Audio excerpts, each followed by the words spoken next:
Bayangkan seorang bocah kecil yang mampu menghafal Al-Quran di usia 10 tahun. Bayangkan dia tumbuh menjadi dokter paling hebat di zamannya, menulis buku kedokteran yang digunakan selama 600 tahun, dan bahkan menyembuhkan seorang sultan di usia 18 tahun.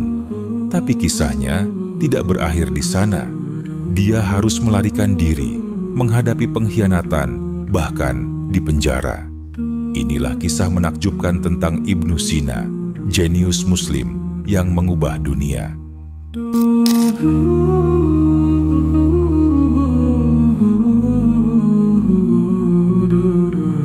Ibnu Sina lahir pada tahun 980 di sebuah desa bernama Afshana, dekat Bukhara, sekarang di Uzbekistan. Saat itu, Bukhara merupakan bagian dari kekhalifahan Samaniyah yang dikenal sebagai pusat ilmu pengetahuan dan kebudayaan di dunia Islam. Abu Ali Al-Husain ibnu Abdullah ibnu Sina. Ayahnya, Abdullah, adalah seorang pejabat di pemerintahan dinasti Samaniyah dan seorang cendekiawan. Ibunya berasal dari Balkh, wilayah yang juga terkenal dengan tradisi intelektualnya. Keluarga Ibnu Sina hidup dalam lingkungan yang menghargai ilmu pengetahuan, yang memungkinkan Ibnu Sina mendapatkan pendidikan berkualitas sejak usia dini. Sejak kecil, Ibnu Sina menunjukkan kecerdasan yang luar biasa dan minat besar terhadap ilmu pengetahuan. Pada usia 5 tahun, Ibnu Sina sudah mulai belajar membaca dan menulis. Tak lama kemudian, ia menghafal seluruh Al-Quran dengan lancar. Dan pada usia 10 tahun, Ibnu Sina sudah menguasai sastra Arab dan tata bahasa. Ayahnya sering mengajaknya berdiskusi tentang filsafat dan ilmu pengetahuan, memperkenalkannya pada pemikiran intelektual sejak dini. Ibnu Sina juga mempelajari tentang logika dan filsafat. Ayahnya mengundang guru-guru terbaik untuk mengajarkan ilmu logika, filsafat, matematika, dan astronomi kepada Ibnu Sina. Salah satu gurunya adalah Natili, seorang filsuf terkenal pada masa itu. Ibnu Sina mempelajari karya-karya filsuf Yunani seperti Aristoteles dan Plato, serta pemikiran ilmuwan Muslim seperti Al-Farabi. Pada usia 16 tahun, Ibnu Sina mulai belajar kedokteran, dan dalam waktu 2 tahun, ia sudah menjadi seorang dokter yang sangat dihormati. Ia memahami bahwa kesehatan manusia dipengaruhi oleh faktor lingkungan, makanan, dan keseimbangan tubuh. Keahliannya dalam pengobatan membawanya ke istana Amir Samaniyah yang saat itu sedang sakit. Setelah berhasil menyembuhkan sang Amir, Ibnu Sina diberikan akses ke perpustakaan kerajaan Bukhara, salah satu perpustakaan terbesar di dunia Islam saat itu. Disinilah Ibnu Sina membaca dan mempelajari hampir semua buku yang tersedia tentang filsafat, kedokteran, matematika, dan sains.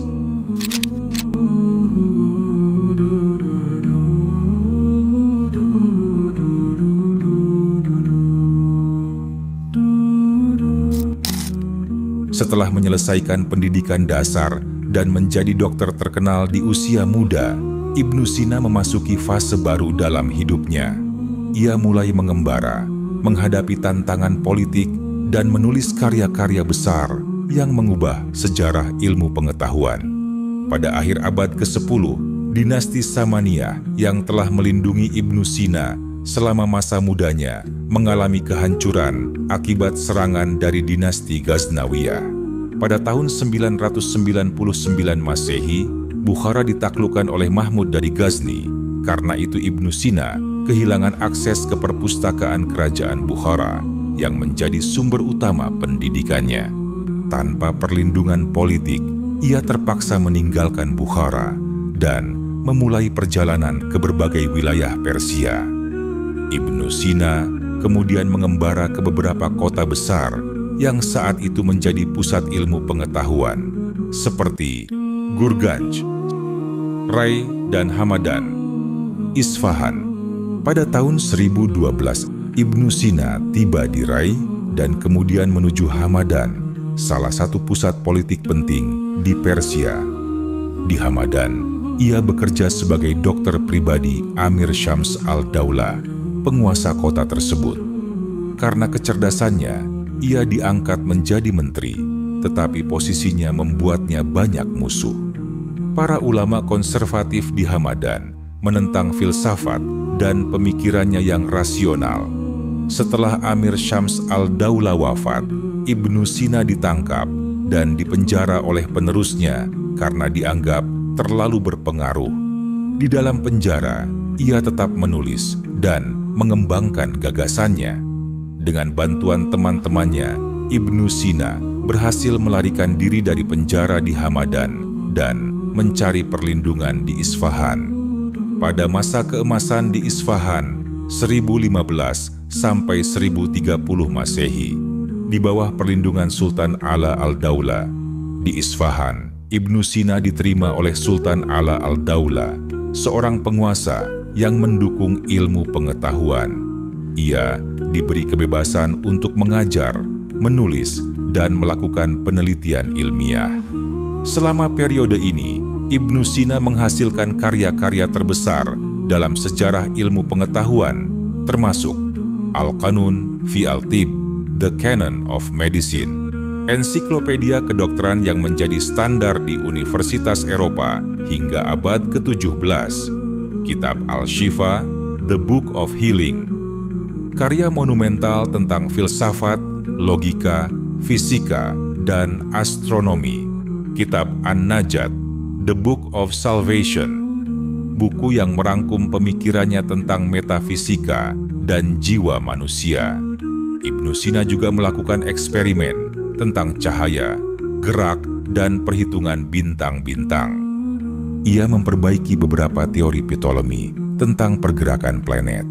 Pada tahun terakhir dan tantangan kesehatan dan tekanan politik dan kehidupan yang berat, walaupun hidupnya lebih stabil di Isfahan, ia tetap harus menghadapi konflik politik dan peperangan. Sultan Ala al-Daulah sering terlibat dalam perang dengan dinasti lain yang mengganggu ketenangan Ibnu Sina dalam menulis dan meneliti. Karena pola hidupnya yang keras dan tekanan mental yang besar, Ibnu Sina mulai mengalami gangguan kesehatan. Ia mencoba mengobati dirinya sendiri, tetapi penyakitnya semakin parah. Pada tahun 1037 Masehi, Ibnu Sina wafat di Hamadan, Iran, dalam usia 57 tahun.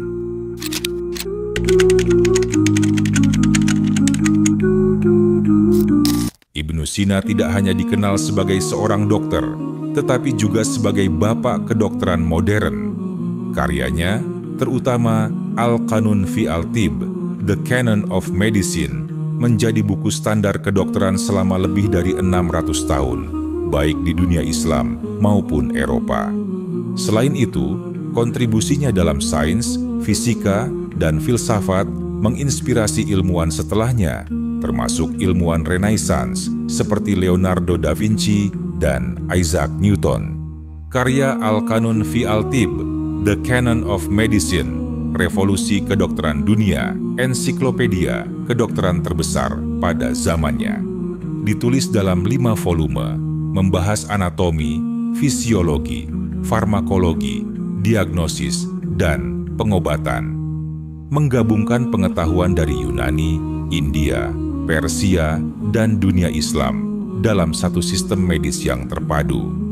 Sebelumnya, diagnosis penyakit masih tidak sistematis. Ibnu Sina menyusun metode observasi pasien dan menganalisis gejala untuk menentukan penyakit secara lebih akurat. Pendekatan ini menjadi dasar bagi diagnosis modern dalam kedokteran. Ia menyatakan bahwa penyakit dapat menyebar melalui air, udara, dan kontak fisik. Konsep ini mendahului teori mikroorganisme dan infeksi yang baru dikembangkan di abad ke-19 oleh Louis Pasteur. Ia mengembangkan klasifikasi obat-obatan berdasarkan efeknya pada tubuh, menganjurkan pengujian obat secara ilmiah sebelum digunakan pada pasien. Konsep ini menjadi dasar bagi farmakologi modern. Ibnu Sina meneliti hubungan antara kesehatan fisik dan mental, menyadari bahwa emosi dan stres dapat memengaruhi kondisi fisik seseorang. Ini adalah awal dari psikologi medis modern. Karya Al-Qanun fi al-Tibb, The Canon of Medicine, diterjemahkan ke dalam bahasa Latin pada abad ke-12 oleh Gerard dari Cremona. Digunakan sebagai buku standar di universitas-universitas Eropa seperti Universitas Montpellier dan Universitas Bologna hingga abad ke-17. Menjadi referensi utama bagi dokter-dokter di Timur Tengah dan Eropa selama berabad-abad. Ibnu Sina juga memberikan kontribusi dalam fisika, kimia, astronomi, dan sains secara umum. Ibnu Sina adalah salah satu ilmuwan pertama yang menyatakan bahwa benda yang bergerak akan tetap bergerak kecuali ada gaya eksternal yang menghentikannya. Konsep ini menjadi dasar bagi hukum inersia Newton yang dikembangkan 6 abad kemudian. Ia membantah teori Ptolemei dan Aristoteles yang menyatakan bahwa mata memancarkan cahaya untuk melihat objek. Ia mendukung teori bahwa penglihatan terjadi karena cahaya dari objek masuk ke mata, yang menjadi dasar bagi optik modern. Ia mengembangkan teknik penyulingan alkohol medis untuk sterilisasi, meneliti reaksi kimia dan sifat zat yang menjadi dasar bagi ilmu kimia farmasi modern. Ibnu Sina juga berkontribusi dalam astronomi, menganalisis gerakan planet dan bintang, serta memperbaiki teori Ptolemei, meneliti kemungkinan orbit planet yang elips yang kemudian dikembangkan lebih lanjut oleh Johannes Kepler. Ia juga terkenal dalam bidang filsafat, terutama dalam pemikiran tentang logika, eksistensi, dan kesadaran.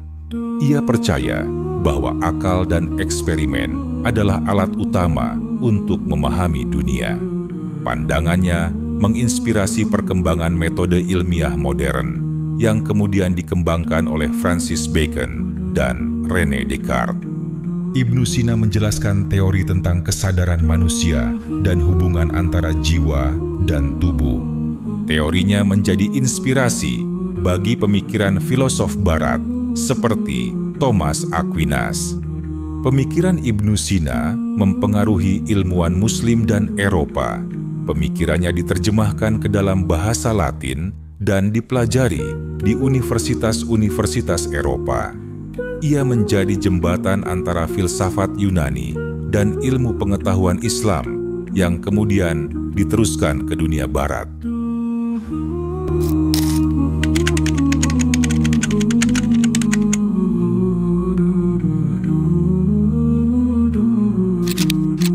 Ibnu Sina meninggalkan warisan besar dalam kedokteran, sains, filsafat, dan pendidikan yang bertahan selama berabad-abad.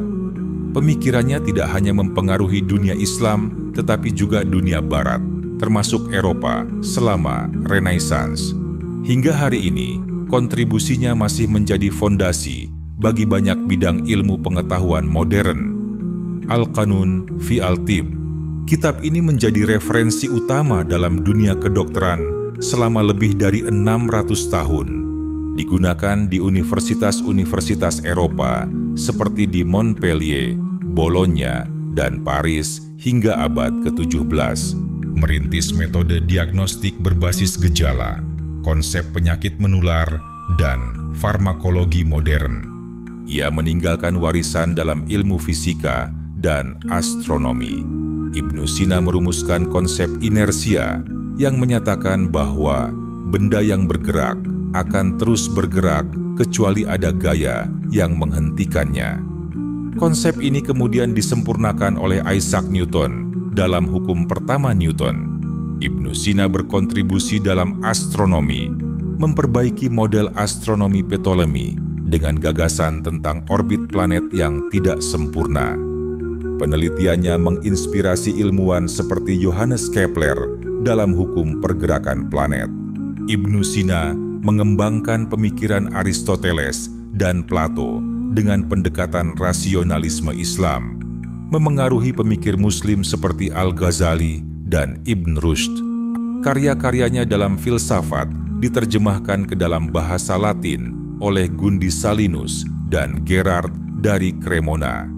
Pemikirannya berpengaruh pada Thomas Aquinas yang mengembangkan teologi Kristen berbasis filsafat Aristotelian dan Avicennian.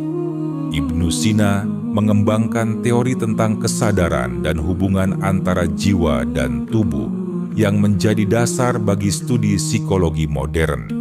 Ibnu Sina sebagai model polimat Muslim. Ia menjadi panutan bagi ilmuwan Muslim setelahnya, seperti Al-Biruni, Ibnu Khaldun, dan Ibnu Al-Nafis. Menginspirasi lahirnya universitas-universitas Islam yang berbasis pada ilmu empiris dan rasionalisme. Di Iran dan Uzbekistan, nama Ibnu Sina dijadikan simbol kecerdasan dan inovasi. Banyak rumah sakit dan universitas di dunia Islam masih memakai namanya sebagai penghormatan. Hari Ibnu Sina dirayakan di beberapa negara seperti Iran dan Tajikistan sebagai Hari Kedokteran Nasional.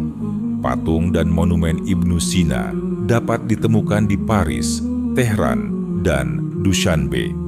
Ibnu Sina dikeang sebagai ilmuwan terbesar. Ibnu Sina tidak hanya seorang dokter atau filsuf, tetapi juga simbol kejayaan ilmu pengetahuan yang terus hidup hingga era modern. Dari seorang anak jenius di Bukhara hingga menjadi ilmuwan paling berpengaruh dalam sejarah, perjalanan hidup Ibnu Sina adalah bukti bahwa ilmu pengetahuan adalah warisan terbesar umat manusia. Mari kita terus belajar dan mengembangkan ilmu seperti yang ia lakukan.